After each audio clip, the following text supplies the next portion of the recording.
Hello and welcome. In this lecture, I'd like to show you how you can create your first project using CodeBlocks. So let's start up CodeBlocks. And there's a nice, easy to use template to create a project. It's sort of referred to as like the Project Explorer or the Project Wizard. You also notice that there's a couple different ways you can create the project. If you've never created a project before, there may be a link on the home page where you can just say create a new project. But typically the way that you'll create a new project is you'll launch it through the File option, menu option. So go to File, you'll say New, and you'll say New Project. And remember that the reason that we're demonstrating how to create a new project is because the project represents the program. The program can contain many different source files. Right now, the first step in creating C programming is to create the project. So we're going to go to File, New, and we're going to say Project.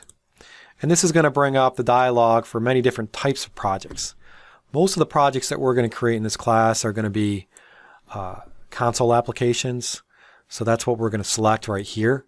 But you'll see there are many different categories. You can select an empty project. You can select different ones. But a console application is what we want to select for our purposes. So we select console application and we select the Go button after that. Once we select the Go button, it's going to say, basically it's going to bring up this console application wizard. And it's going to say, welcome to the new console application wizard. It's going to guide you through creating a new console application. And you can skip this page if you don't want to see it on every creation. So you can just say next. And then it's going to ask you what kind of application you want to create. You want to select C. And then again, hit next. And then you want to give your project a title. Remember that you want to use meaningful names for all file names, even for projects. So the project represents the program. Since we're just going to be testing something, I'm just going to say project title is going to be test. You can create the project in any folder you want. If there's a particular specific environment on your PC that you want to put it, by default I'm just going to leave it in downloads for now. But you will have to define that. It's going to create a file name for you, the CPB, but it's going to put the project in wherever you specified, and you want to hit the next button. After you hit the next button here, it's going to ask you what compiler you want to use. There better be something selected here. If you don't have a compiler that's auto-detected, you're not going to be able to create here. I have many compilers installed on my system. You should at the very least have your MinWin compiler or your Cygwin compiler. I just use a GNU compiler.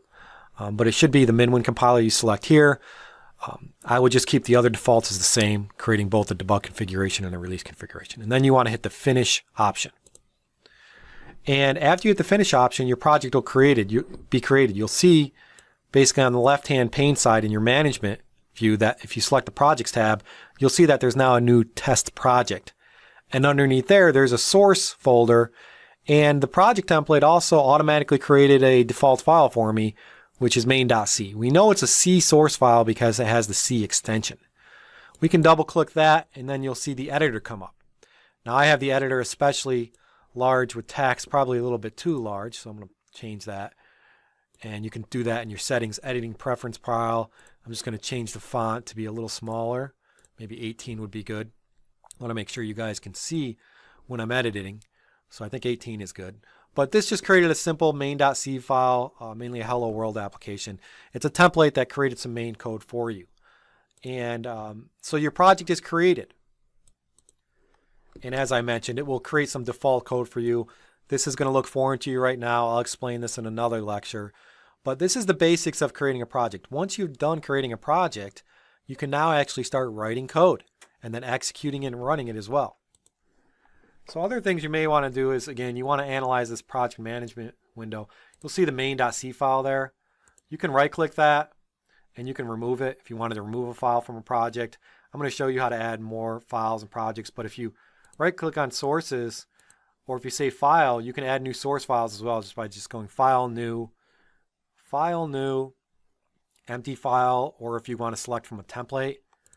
So here you would actually be able to select user or custom templates. That would generate code for you. But you can see that under sources there can be many different files. And then eventually what you'll want to do is, in order to build it and run it, you're going to build it and run it from different things, but we haven't got there yet. In this lecture, I just wanted to show you how you can create a project. And that's basically how you do it. Thank you.